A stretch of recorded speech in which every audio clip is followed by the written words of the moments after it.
Patriots are doing or what other things are doing.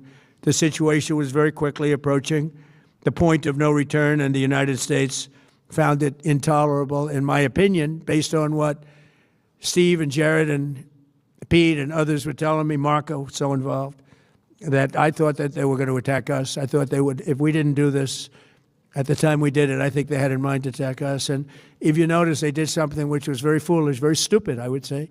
They attacked their neighbors. And their neighbors were largely neutral, or at least weren't going to be involved, and they got attacked. And it had the reverse effect. The neighbors came onto our side and started attacking them, and actually quite successfully. If you look at Saudi Arabia, you look at UAE, Qatar, and others, but they were strong and they were smart, but they got attacked. Nobody, when I first heard it, I said, no, somebody made a mistake. There was no mistake. UAE had over 1,000 missiles shot at it, knocked them almost all down. On the very first day I came down the escalator in 2015, I said, quote, I will stop Iran from getting nuclear weapons, and all I'm doing is keeping my promise. Think of that. That was in 2015. I said it. It was a threat then and a much bigger threat now, but no longer a threat, not for a long time anyway. We want to keep it that way. As we continue Operation Epic Fury, we're also focused on keeping energy and oil flowing to the world, and I will not allow a terrorist regime to hold the world hostage and attempt to stop the globe's oil supply, and if Iran does anything to do that, they'll get hit at a much, much harder level. I will take out those targets that were easy and that I mentioned just before. We'll take them out so quickly, they'll never be able to recover, ever.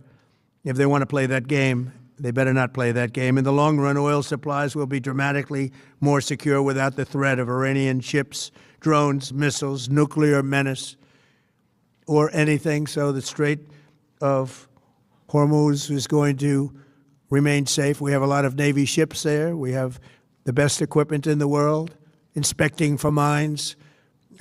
Again, most of their ships are down at the bottom of the sea, but we will hit them so hard that it will not be possible for them or anybody else helping them to ever recover that section of the world if they do anything. In recent years, the regime and its terror proxies have launched attacks on hundreds of commercial vessels. We're putting an end to all of this threat once and for all, and the result will be lower oil prices, oil and gas prices for American families. We've done that. We've done it. We brought it very low. This was just an excursion into something that had to be done. We're getting very close to finishing that, too. In the meantime, during this brief disruption, the United States is offering political risk insurance to any tankers operating in the Gulf. So we're putting up risk insurance. We'll perhaps go alongside of them for protection. We don't think it'll be necessary if it is. And if they do anything, the price will be incalculable. It will be so great that they will have wished they never did it, because you have to keep the straits flowing. With all of that, it affects other countries much more than it does the United States. It doesn't really affect us. We have so much oil. We have tremendous oil and gas, much more than we need.